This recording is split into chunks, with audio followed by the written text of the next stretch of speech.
They say blood is thicker than water, but for 21-year-old Hannah, her mother's blood was tainted with nothing but greed and desperation.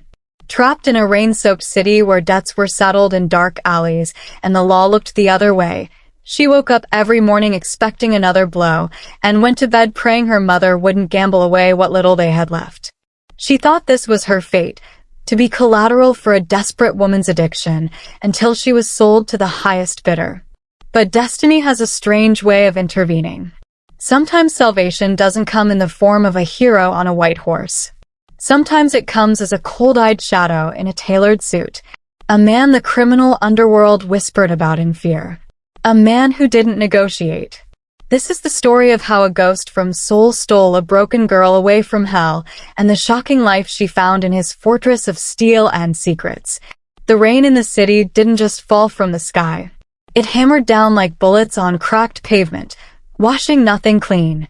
It was a Tuesday morning, and the neon lights from the signs above bled through the mist in toxic pinks and blues, coating everything in a layer of electric despair, including the narrow alley behind the convenience store where Hannah crouched on wet concrete. Hannah scrubbed at the tears on her face with raw knuckles, her oversized hoodie soaked through and clinging to her thin frame. She didn't dare look up. She could hear the sharp intake of breath above her, the telltale sound of her mother working herself into a rage. Hiss, hiss, hiss. It was the sound of a fuse burning down. Get up, a voice spat, thick with cigarettes and borrowed money she'd never pay back. Hannah flinched. It was a reflex honed over 20 years of survival. I said get up. We have somewhere to be. Elena Williams didn't look like a mother. She looked like a desperate animal backed into a corner, disheveled hair plastered to her face, eyes wild with the manic energy of someone who'd already lost everything and had one last card to play. Her face was hardened by years of bad choices, her clothes rough and stained. And her temper was as unpredictable as a rigged slot machine. She reached down and grabbed Hannah's arm, yanking her to her feet with surprising strength born from desperation. "Mama, please," Hannah whispered, stumbling as she was dragged deeper into the alley. "Where are we going?" "Shut up," Elena hissed, pulling her toward where shadows gathered near a dumpster. "Just shut up and do what I tell you. For once in your useless life, be worth something." Hannah's heart hammered against her ribs. She knew what this was. She'd heard the phone calls, the threats, the promises Elena made when she thought Hannah was asleep. "I'll get you the money. I have collateral. She's young. She's worth the debt." Without a word, Elena raised her hand, not to strike, but to wave at the figures emerging from the darkness. 3 men in leather jackets, faces obscured by shadow and cigarette smoke. And behind them, the sound of a car door closing. Expensive. Final. The atmosphere shifted like a blade cutting through fog. Even the rain seemed to hesitate. A black sedan idled at the mouth of the alley, headlights piercing through the mist like searchlights. And stepping into the glow, moving with the controlled grace of a predator who'd never known fear, was a tall figure in a tailored black suit and long coat. His face was calm, cold, unreadable, a mask of lethal composure. Rain misted around him, but he didn't seem to notice. His polished shoes clicked against wet pavement. A luxury watch caught the neon light. His hands hung relaxed at his sides, but Hannah could see the danger coiled in every muscle. He didn't speak. He didn't need to.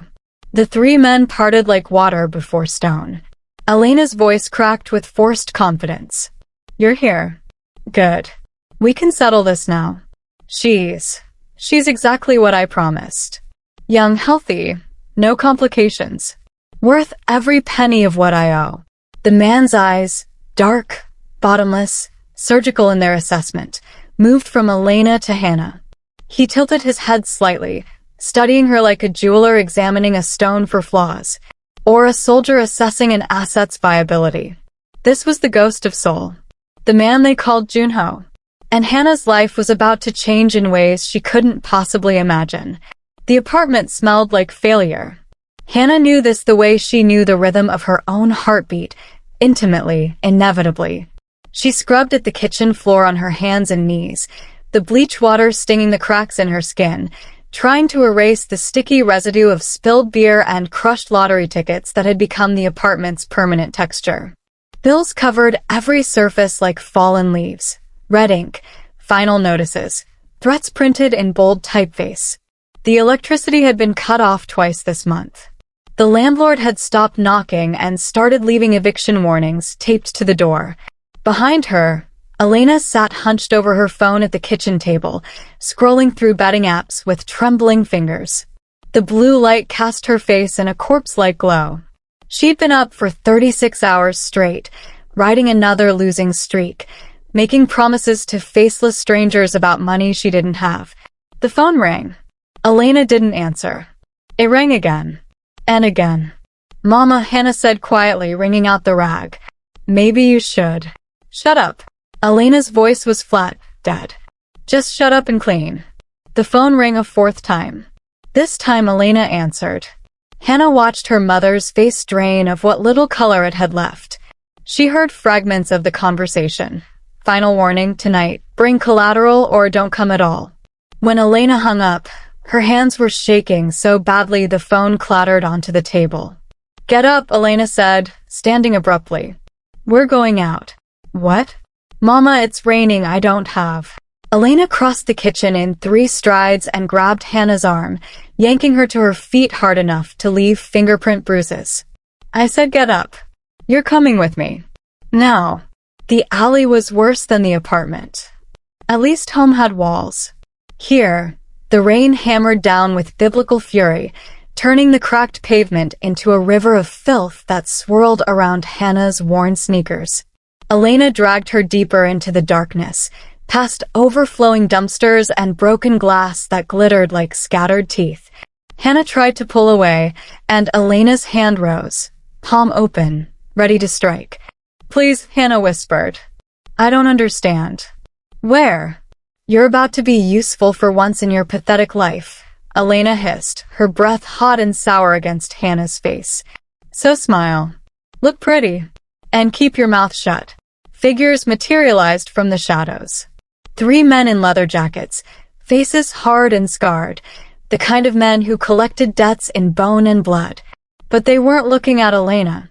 They were looking past her, toward the mouth of the alley where headlights suddenly blazed through the rain like twin suns. The sedan was black and expensive, utterly out of place in this neighborhood of rust and desperation. The engine cut off. The driver's door opened, and a man stepped out.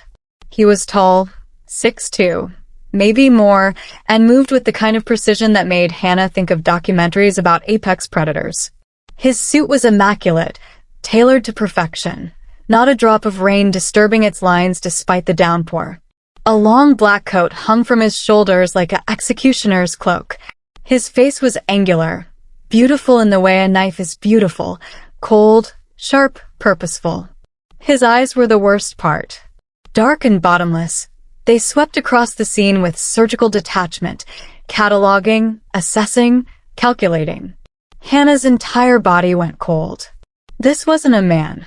This was death wearing designer clothes. And her mother was smiling at him like he was salvation itself. Junho moved like water, smooth, inevitable, unstoppable. Each step was measured, deliberate, his polished Oxfords clicking against wet pavement with metronomic precision. The neon signs above bathed him in alternating waves of pink and blue, but the colors slid off him like oil on steel.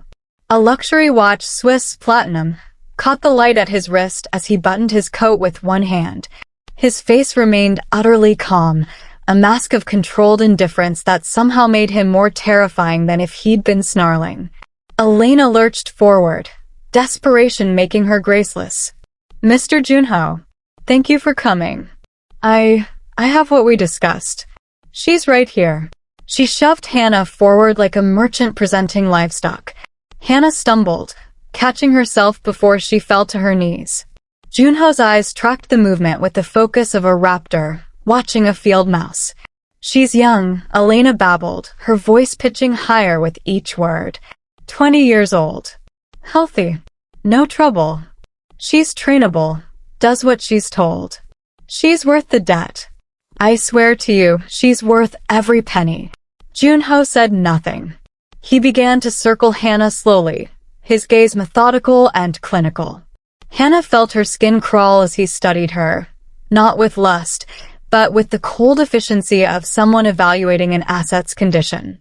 She tried to make herself smaller, hunching her shoulders, wrapping her arms around her torso. Her oversized hoodie hung off her frame like a shroud. When he finally spoke, his voice was low and accented, Korean inflections wrapped around perfect English and terrifyingly controlled. Each word was a scalpel cut. How much does she owe? Elena's eyes lit up with the manic gleam of a gambler seeing an opening. 150,000. But listen, I'm reasonable. You pay me 100,000 cash right now, and we call it even. Clean slate. She's yours. No questions. Junho stopped directly in front of Hannah. Up close, she could see the details Elena's desperation had missed. The perfectly knotted tie. The faint scar along his jawline. The way his eyes, God, those eyes, seemed to see straight through flesh and bone to catalog every secret she'd ever kept. He noticed things. The yellowing bruise on her cheekbone, half hidden by her hood. The way she flinched when Elena moved suddenly. The tremor in her hands. The resigned slump of her shoulders that spoke of years accepting this as inevitable. Something flickered across his face. Not emotion, exactly. More like a predator recognizing another predator's work and finding it distasteful. I'll pay the full amount, he said flatly. 150,000. But she comes with me. No. Tonight. Elena didn't hesitate. Didn't ask where. Didn't demand proof of Hannah's safety. Didn't even look at her daughter's face. Yes. Done. Absolutely. You have the cash. One of the men in leather jackets stepped forward with a metal briefcase. He opened it, revealing neat stacks of bills. Elena's hands dove into the money like a drowning woman grasping for a life raft. She pulled out stack after stack, counting with shaking fingers, her lips moving soundlessly. She didn't once glance at Hannah. Junho turned fully toward Hannah. He extended one hand, large, scarred knuckles, steady as stone. His voice dropped even lower, meant only for her. Get in the car. Or stay with her. His eyes flicked briefly to Elena, who was now clutching the money to her chest like a lover. Choose. Hannah looked at her mother. Elena didn't look back. She looked at the hand. At the man who was either salvation or damnation wearing a $10,000 suit. The rain hammered down. The neon lights buzzed. Somewhere in the distance, sirens wailed. Hannah took his hand. His grip was warm, firm, and utterly unyielding. He led her toward the sedan without another word, opening the back door with his free hand. She slid into leather seats that smelled like expensive cologne and something else. Gun oil, maybe. Danger. Junho closed the door. Through the rain-streaked window, Hannah watched her mother walk away, counting bills, never looking back. Not even once. The driver's door opened. Junho slid behind the wheel. The engine purred to life. Where are we going? Hannah whispered, her voice barely audible over the rain. Junho pulled into traffic, his eyes on the road, his expression unreadable. Somewhere you'll be safe, he said. Then, after a pause that stretched like a knife blade, whether you believe that or not is irrelevant. As the sedan pulled away, Hannah heard it, her mother's laughter. High-pitched, manic. The sound of someone who just won at the casino after losing everything. Elena didn't wave. Didn't call out a goodbye or whisper an apology. She just laughed, clutching her briefcase of blood money, and disappeared into the rain-soaked darkness like a ghost finally released from its chains. Something in Hannah's chest cracked. Not broke, it had broken years ago. This was different. This was the moment she realized the fracture was permanent, that there would be no healing, no reconciliation, no tearful reunion where her mother begged forgiveness. She'd been sold. Merchandise. Collateral. A debt payment with a pulse. The city blurred past the windows in streaks of neon and shadow. Junho drove in complete silence, his hands steady on the wheel, his profile carved from granite. Rain drummed against the roof like 1,000 accusatory fingers. Hannah pressed herself against the far door, making herself as small as possible, her mind racing through every horror story she'd ever heard about girls who disappeared into black sedans. Her breathing came shallow and fast. "You are not merchandise," Junho said suddenly, his voice cutting through her spiraling thoughts. His eyes remained on the road. "You are an investment."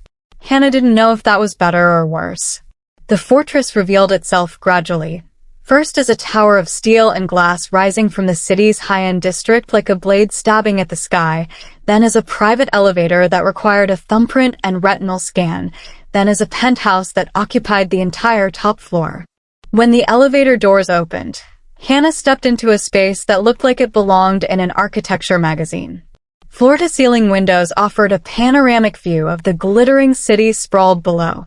The design was aggressively minimalist. Black leather, chrome fixtures, sharp angles. But it was the details that made her blood run cold. Security cameras in every corner, reinforced doors, and through a glass wall, a room filled with equipment she recognized from action movies. Heavy bags. Training mats. Weapons. "What do you want from me?"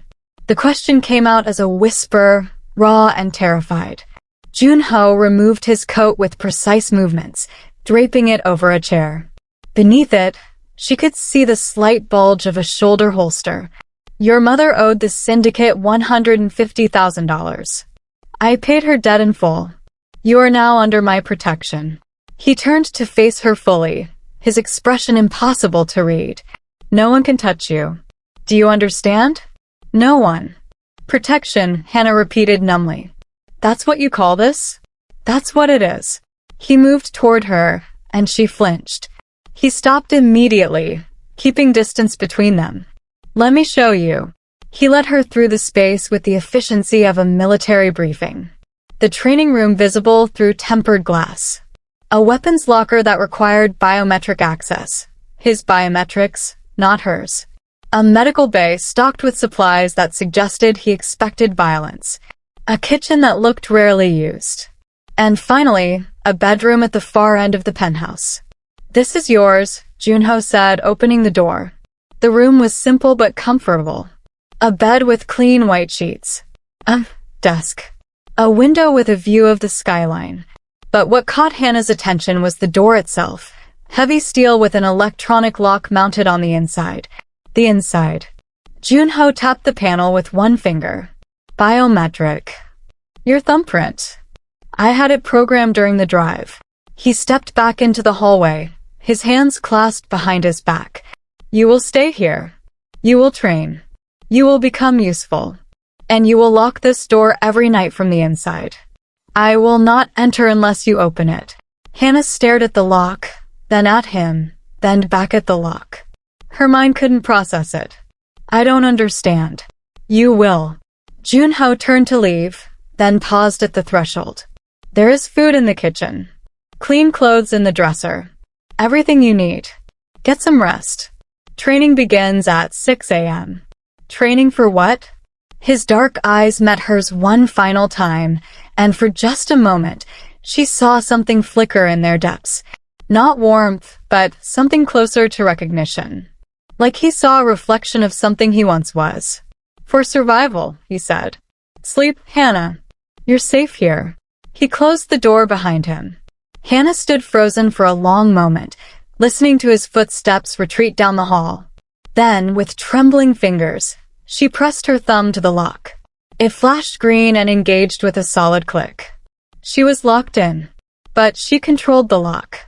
For the first time in her life, she was the one holding the key. The first week, Hannah spent most of her time testing the boundaries of her cage.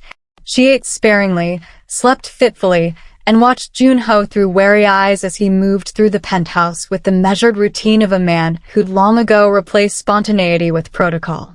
He rose at 5, trained alone for an hour, made coffee with the precision of a chemist. Then he came to her door and knocked exactly once. 6 a.m., he said through the steel. Training room. Don't make me wait. By the second week, she stopped testing and started learning. Junho was a brutal instructor, not cruel, but uncompromising. He taught her to fall without breaking, to strike without hesitation, to move through fear instead of freezing in it. His hands repositioned her stance with clinical detachment. His voice corrected her form without judgment or praise. When she fumbled with a handgun's magazine release, he didn't mock her. He simply demonstrated again slower, until her muscle memory caught up to her terror. Brutal honesty, no coddling, respect through competence, became his unspoken philosophy. He never asked about her mother, never offered sympathy. He expected her to show up, execute, improve. Nothing more, nothing less. Why are you doing this? Hannah asked one afternoon, her chest heaving after her third set of defensive drills. Sweat plastered her tank top to her skin. Her knuckles were wrapped in tape, already showing the purple bloom of fresh bruises, but these bruises came from punching bags, not open palms. These bruises meant she was fighting back. Junho paused in the middle of rewrapping his own hands, his dark eyes settling on her with that unreadable intensity. Because weak people become victims, he said flatly. I don't protect victims. I create survivors. By the fourth week, something shifted. Hannah's body began to remember what her mind had forgotten, that she was capable, that strength wasn't just physical but mental, that survival required strategy as much as stamina. Junho added digital security to her curriculum, teaching her encryption protocols, network infiltration basics, how to read syndicate communications patterns. His world wasn't just violence. It was information weaponized. The breakthrough came during week 6. They were sparring, light contact, defensive positioning, when Hannah saw the opening. Junho's guard dropped a fraction of an inch as he adjusted his stance. Her body moved before her brain could question it. She pivoted, drove her elbow up in a tight arc, and connected solidly with his jaw. Junho's head snapped back. Time froze. Then he smiled. It was brief, barely a quirk of his lips, but it transformed his face from stone to something almost human. Better, he said, rubbing his jaw with something that looked dangerously close to approval. Again.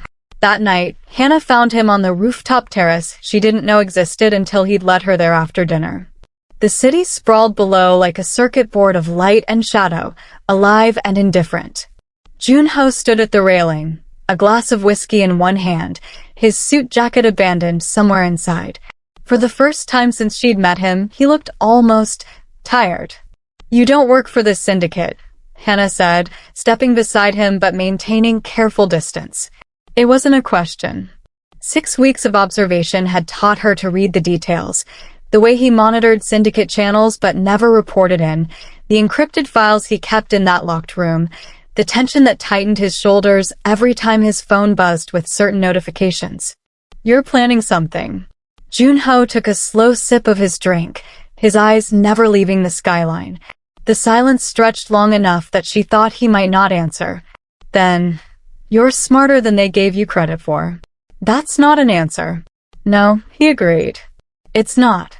He turned to face her, and in the dim light from the city below, his expression was almost gentle. Almost. But it's acknowledgement. And in my world, Hannah, that's far more valuable than answers. He set his glass down on the railing. You've earned trust. Not complete trust. That takes years if it comes at all. But enough that you deserve to know this. Everything I'm teaching you has a purpose beyond your protection. What purpose? His smile this time was sharp as broken glass. Revolution. Hannah found the locked room on a Tuesday 3 days after the rooftop conversation. She'd been exploring the penthouse during one of Junho's rare absences, a meeting downtown he'd mentioned with the clipped brevity that meant syndicate business.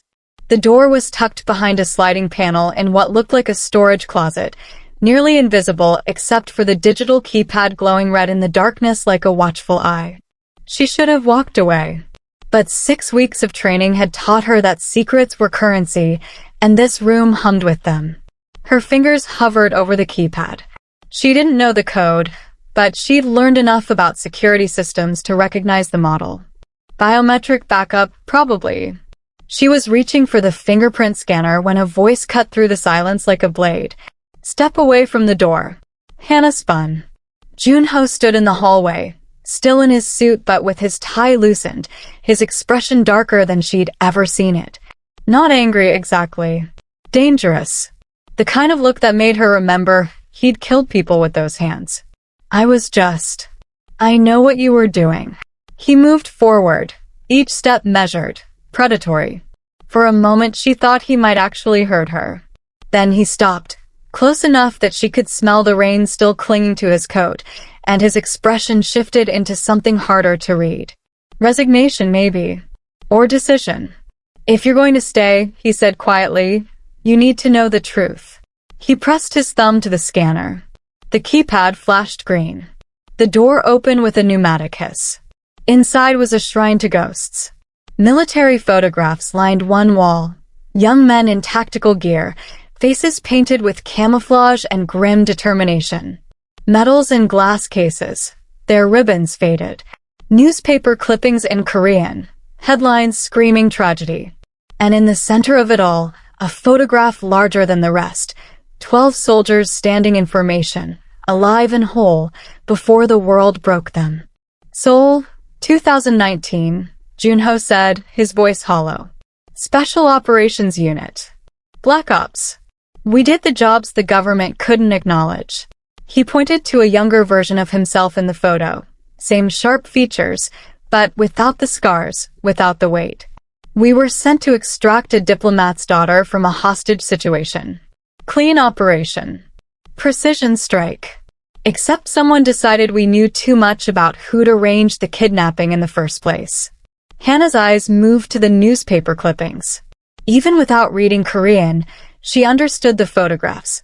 Bodies covered in tarps, crying civilians, politicians making solemn speeches at microphones. The Seoul massacre, Junho continued, his jaw tight.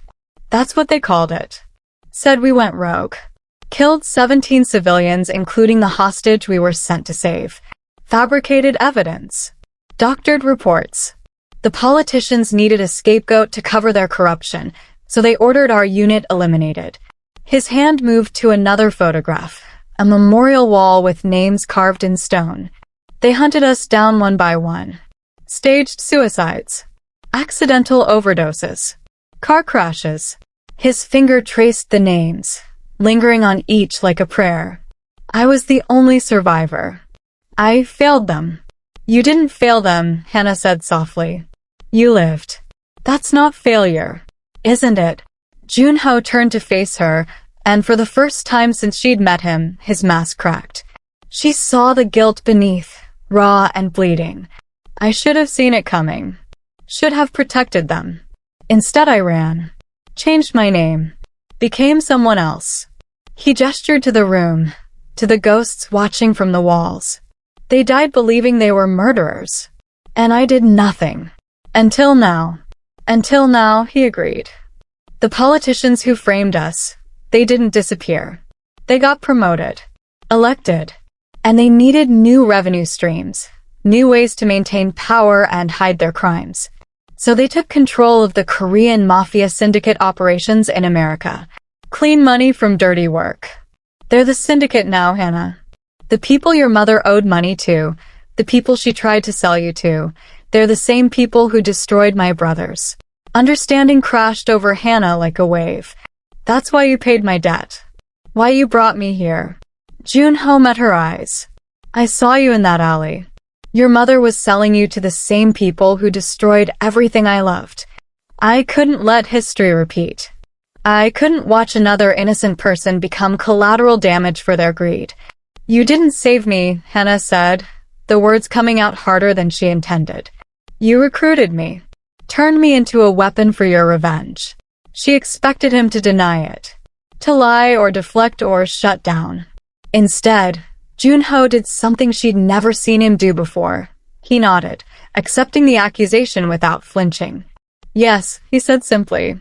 But I also gave you a choice. Every morning when you unlock that door and come to training, you choose. Every time you learn a new skill, master a new technique, grow stronger, you choose. I can't give you back the years your mother stole, but I can give you the tools to ensure no one ever steals from you again. He paused, then added quietly, and if you choose to walk away right now, I'll arrange new identification, a bank account, and safe passage anywhere in the world you want to go. No conditions. No debts. Hannah looked at the photographs on the walls, at the faces of young men who died for someone else's sins, at Junho, the sole survivor carrying the weight of their ghosts. She thought about her mother counting cash in the rain, about 20 years of being invisible, powerless, collateral. I'm not walking away, she said. Teach me everything. I want to burn them all down. Junho's expression didn't change, but something in his eyes softened. Then we begin tomorrow. Real training. No more holding back. Good, Hannah said. Neither will I. The message came through at 2:47 a.m. on a Thursday. Hannah was sitting at the monitoring station Junho had set up in what used to be a second bedroom. Now a command center bristling with screens, encrypted servers, and equipment that looked like it belonged in a spy thriller. She'd been tracking syndicate communications for 3 weeks now, part of her advanced training. Most of it was mundane. Shipment schedules, territorial disputes, money transfers. Background noise in a criminal empire. But this message made her blood freeze. It came through an encrypted channel, Priority 1, flagged with codes Junho had taught her meant direct orders from the top. Her fingers flew across the keyboard, running the decryption protocols he'd drilled into her until they were muscle memory. The Korean characters resolved into English in her mind. She'd been studying the language religiously, knowing that understanding the enemy's words was as crucial as understanding their movements. Priority directive / eyes only. The ghost / operational compromise. Intel confirms target Ghost of Seoul, Junho Park, alias, has been systematically infiltrating our networks. Evidence suggests preparation for exposure operation. Threat level, critical. Orders. Immediate termination. No capture. No interrogation. Eliminate target and all associated assets. Burn everything. Leave no witnesses. Timeline. Execute within 48 hours. The girl is not an exception. She knows too much. She dies with him. Hannah read it 3 times, her hands shaking so badly she had to grip the desk to keep them still. The girl. They meant her. She wasn't just a bystander anymore, wasn't just a rescued victim learning self-defense. She was a target, an associated asset, marked for elimination. She printed the message and ran. Junho was in the training room, working through a weapons maintenance routine with the methodical focus of a man who knew every second of preparation mattered.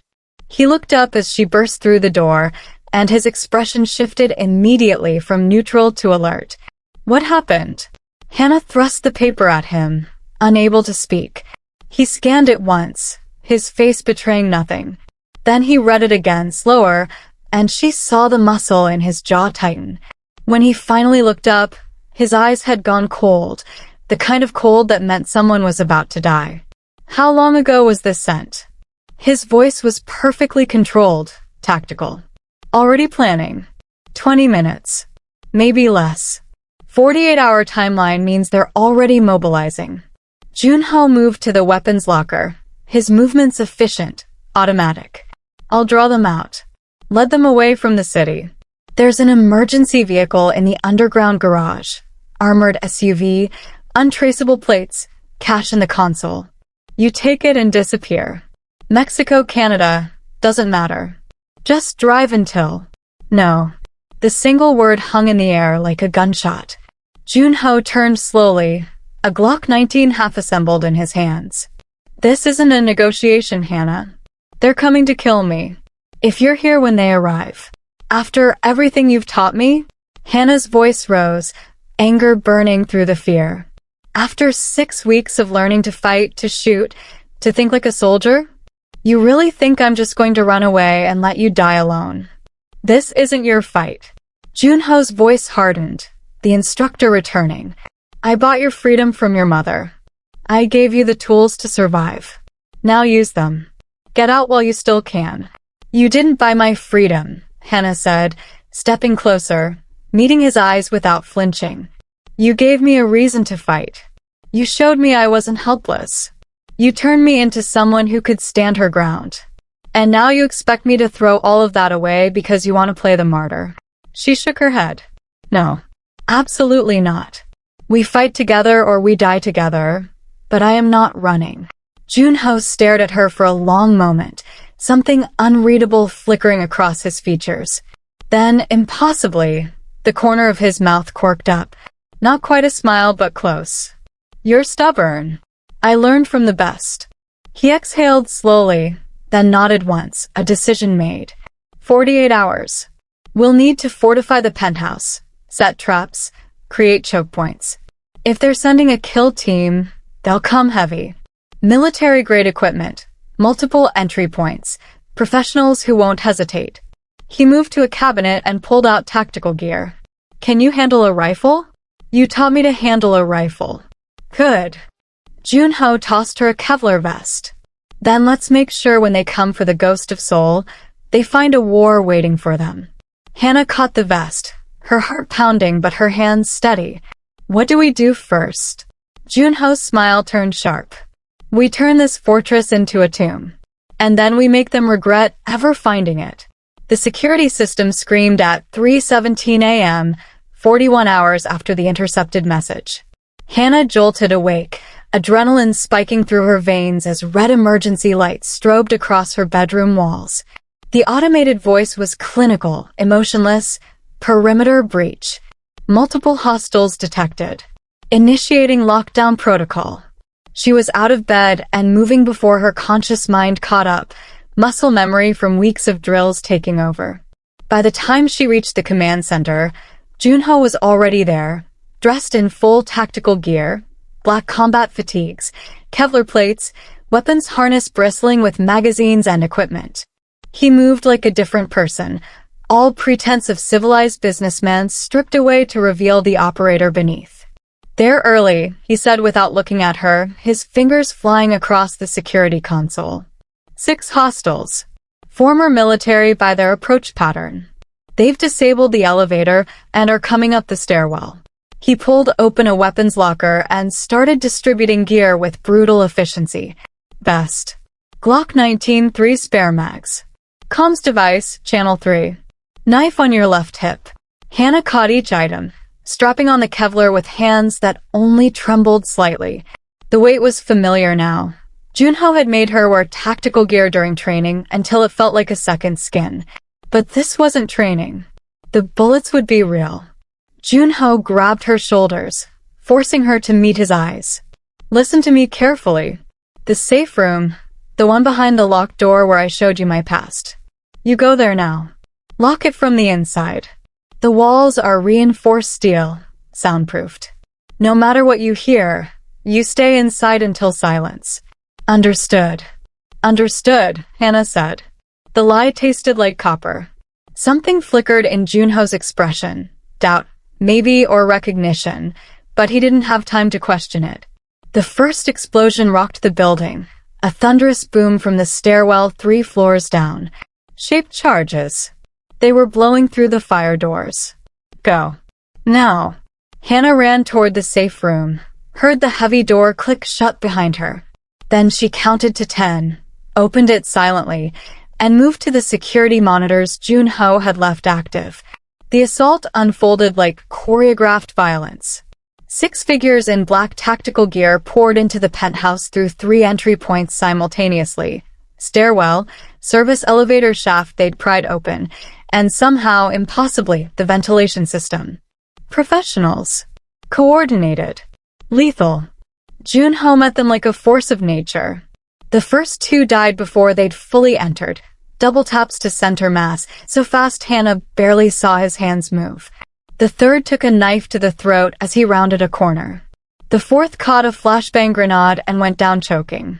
Junho moved through his own home like a ghost, using every angle, every shadow, years of special operations training compressed into brutal seconds of violence. But there were too many, and they were too good. Hannah watched the security feeds, her heart hammering against her ribs. 4 down. 2 remaining. And Junho was breathing hard now, favoring his left side where his tactical shirt showed dark spreading wetness. Blood. The lead assassin stepped into the main living area, a man as tall as Junho but broader, carrying a military-grade assault rifle like it weighed nothing. His face was Korean, scarred, older. Former syndicate elite by the way he moved, scanning corners with the efficiency of someone who'd survived 100 firefights. Ghost of Soul, the man called out in Korean, his voice amplified by the penthouse's acoustics. You made this personal when you decided to betray us. The politicians send their regards. Junho emerged from behind the overturned sofa, moving despite the pain. They met in the center of the room, and what followed was brutal, primal, close-quarters combat between 2 apex predators. Furniture exploded into splinters. Blood sprayed across white marble floors in abstract patterns. Junho was faster, but the assassin was fresh, uninjured. A knife appeared in the assassin's hand. He drove it forward in a vicious arc. Junho twisted, but not fast enough. The blade carved a line across his ribs, deep enough that he gasped, stumbling backward. A second attacker, the last one remaining, materialized from the shadows and fired. The bullet grazed Junho's shoulder, spinning him around. He crashed into the wall, his weapon clattering away across the floor. Out of reach. Out of ammunition anyway. The lead assassin advanced slowly, savoring the moment. Any last words, traitor? Junho's eyes found the nearest security camera. Found Hannah. His expression said everything. Stay hidden. Live. This is not your fight. The assassin raised his pistol, finger tightening on the trigger. And Hannah made her choice. Hannah watched through the security monitor as the assassin's finger tightened on the trigger, as Junho's eyes found the camera one last time, as the moment stretched into something that felt like falling. And in that frozen second, she saw her entire life compressed into a single choice: stay hidden and safe while another person she cared about was destroyed, or step into the fire. No, she whispered. Then louder, not again. Not him. The safe room had an emergency exit. Junho had shown her during their fortification, a narrow passage that led to the command center. She hit it running, her hands finding Junho's backup weapon where he'd stashed it, a SIG Sauer P226, loaded, safety off. The weight was familiar. The fear was manageable. The decision was already made. She emerged into the main room like a ghost herself, silent on tactical boots, the pistol raised in a two-handed grip exactly as Junho had taught her. Her hands shook. God, they shook. But her voice cut through the chaos with surprising strength. Drop it. The lead assassin's head snapped toward her, his expression shifting from triumph to surprise to calculation in the space of a heartbeat. He'd expected a victim, not a threat. That second of distraction was all Junho needed. Despite his wounds, despite the blood loss, Junho exploded into motion. He surged forward, his hand clamping down on the assassin's wrist, driving the gun upward. The shot went wild, punching a hole in the ceiling. They grappled, brutal and close, but Junho had leverage now. He drove his knee into the man's ribs, used the momentum to twist the weapon free, and brought the pistol's grip down on the assassin's temple in a savage arc. The man dropped like a puppet with cut strings. Movement. Shadow. The second assassin materializing from behind the destroyed furniture, weapon already tracking toward Junho's exposed back. Hannah didn't think. Didn't hesitate. Didn't freeze. She fired. 3 shots. Center mass. Textbook accuracy. Just like Junho had drilled into her 1,000 times on the range.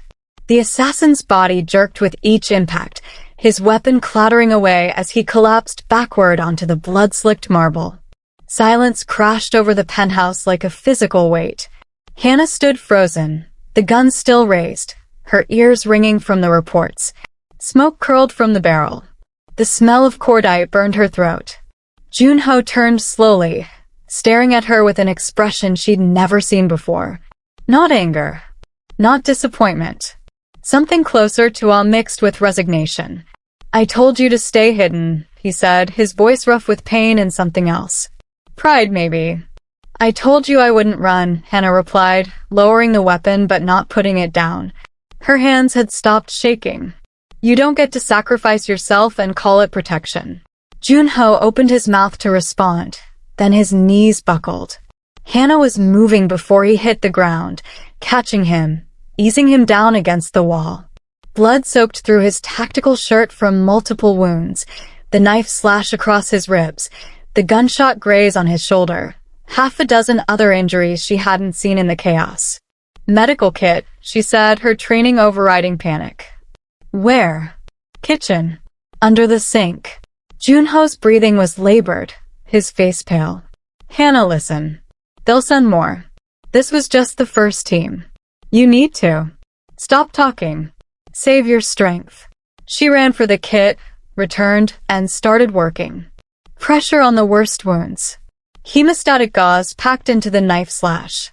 Field dressing on the shoulder. Her hands moved with confidence born from weeks of studying trauma medicine with the same intensity she'd studied combat. Something clattered from the lead assassin's pocket, a phone, lit up with incoming messages. Hannah grabbed it, her blood-slick fingers smearing across the screen. Biometric lock, but the dying man's thumb was still warm. She pressed it to the sensor. The phone unlocked, revealing a treasure trove. Full syndicate hierarchy, names, addresses, bank accounts, communications. Everything Junho had been searching for. Everything they needed to burn the entire operation to the ground. "Junho," she whispered, showing him the screen. "We have it. Everything." He looked at the data, then at her, then at the carnage surrounding them. His expression hardened into something tactical, strategic. "Good. Then I can make this count." He tried to stand, grimaced, fell back. "Call this number," he rattled off digits from memory. "They'll extract you safely. I'll stay here, draw the next team, buy you time too." Hannah picked up her gun and pointed it at him. Junho froze, his eyes widening slightly. "I didn't learn to fight," Hannah said, her voice steady despite the adrenaline crash threatening to take her knees out from under her, "just to watch you throw your life away on some martyrdom complex. You taught me to survive. You taught me to think strategically. You taught me that sometimes the only way to win is to burn everything down."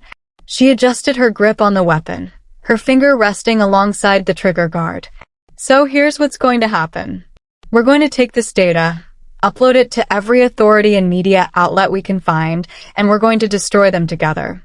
Both of us. Or neither of us." "Hannah, I am not losing you," she said fiercely. "Not after you showed me I was worth saving. So make a choice, Ghost of Soul. Do we fight together, or do I shoot you in the leg right now and drag your stubborn ass to safety myself?" Junho stared at her for a long moment. Then, impossibly, he laughed, a short pained sound that turned into a cough. "You really would, wouldn't you? Try me. You've become everything I tried to make you," he said quietly. "Strong. Fearless. Dangerous." He reached up with his good hand, gently pushing the gun barrel aside. "All right. We fight together. But we do it smart. And we do it fast, because we have maybe 6 hours before the next team arrives." Hannah lowered the weapon and helped him to his feet. "Then let's get to work. We have an empire to burn." They had 4 hours before dawn. 4 hours to dismantle an empire that had taken years to build. Hannah sat at the command center, her fingers flying across keyboards with the precision Junho had drilled into her, while he worked beside her despite his wounds, coordinating strikes through encrypted channels with contacts she didn't know he had, journalists, federal agents who'd been waiting for evidence, rival syndicates hungry for blood. "Access codes are working," Hannah said, her voice steady despite the adrenaline still singing through her veins. "I'm inside their financial network. Bank accounts, shell corporations, transaction histories going back a decade." She pulled up file after file, her eyes widening. "Junho, this isn't just the syndicate. This connects to half the state legislature, federal judges, police captains." "I know." Junho's voice was grim. He pulled up a tactical map on his screen, which is why we hit them all at once. While they're scrambling to respond to one crisis, we create 10 more. Digital assault, media exposure, and he zoomed in on a building downtown, physical removal of their command structure. You can barely stand, Hannah protested. You're going to assault their headquarters? I'm not going alone. Junho made 3 calls, each lasting less than 30 seconds. Old friends. Soldiers who served with me in Seoul. They've been waiting 5 years for this. He looked at her. Your part is here. Upload everything. Send it to every major news outlet, the FBI, Interpol, the Korean National Intelligence Service. Make it impossible to contain or cover up. Can you do that? Can I? Hannah's smile was sharp. Watch me. The digital warfare began at 4:47 a.m. Hannah initiated the upload sequence, watching as gigabytes of damning evidence flooded across encrypted channels to 50 different recipients simultaneously. Photos of the Seoul massacre evidence.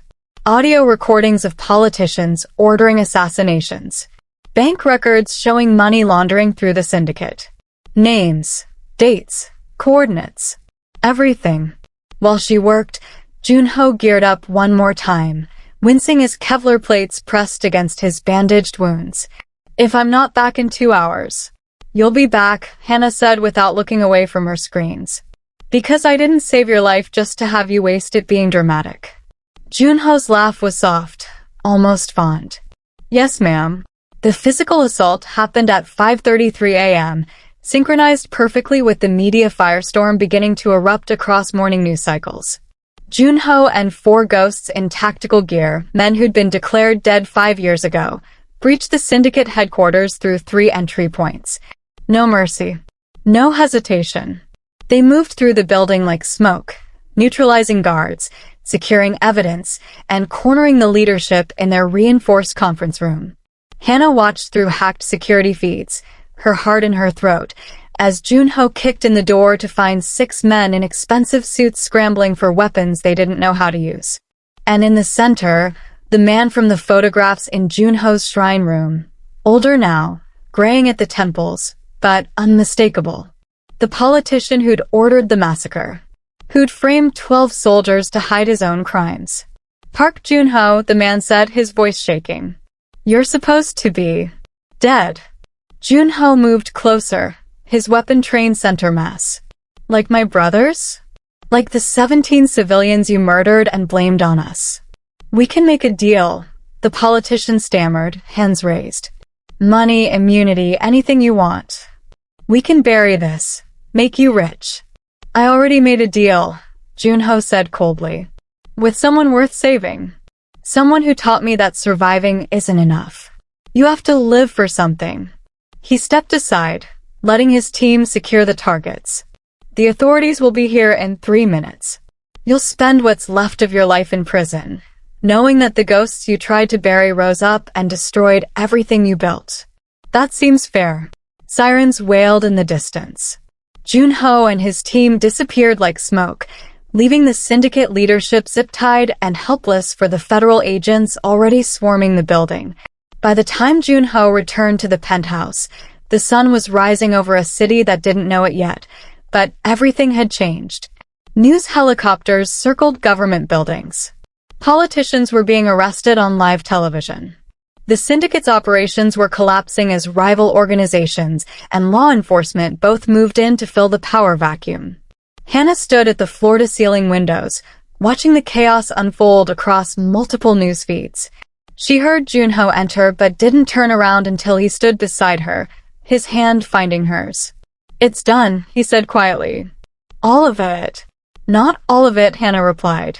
We still have to disappear before someone decides to tie up loose ends. They were gone within the hour. New identities, new appearance, cash and documents that would let them vanish into any crowd in any city. They took separate flights, safety protocol, and met again in a small cafe in Portland. 3 days later, both of them wearing different faces but the same careful awareness of their surroundings. 1 month after the empire burned, they sat in a rented apartment watching news coverage of the final indictments. 47 arrests. 3 senators, a dozen state officials, the entire syndicate leadership.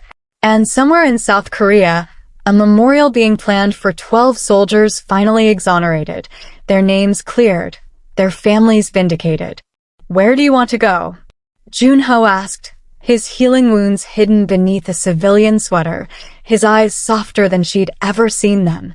We have enough money to start over anywhere. New names, clean slate. You could go to college, travel, whatever you want. Hannah considered the question, then smiled. Anywhere. As long as it's forward. As long as we're together. Junho nodded slowly. Together, then. They left the apartment as the sun set, two shadows among millions, disappearing into crowded streets where no one looked twice at them. Just another couple navigating the city. Unremarkable. Free. Years later, in certain circles, people still told the story. The ghost of Seoul and the girl who refused to run. The pair who brought down a criminal empire and vanished before anyone could thank them or arrest them. Urban legend, mostly. But sometimes, late at night, people swore they saw them. A tall Korean man and a black woman, moving through cities like smoke, helping those who couldn't help themselves, fighting battles no one else would fight. And in quiet moments, when the world felt too heavy and the systems too corrupt, people remembered the lesson they'd taught. Family isn't blood. It's the person who teaches you to fight back. It's the hand that pulls you from the darkness. It's the choice to stand together when running would be easier. It's the revolution you build, one saved life at a time. Let us know in the comments your opinions. And don't forget to like and subscribe if this story moved you. Your engagement helps us share more stories that matter. At Melisa Loves Stories, we don't polish away the pain or water down the message. We tell it like it is because the truth deserves nothing less. If today's story spoke to you, click like, join the conversation in the comments, and subscribe so you'll be here for the next Melisa Voice.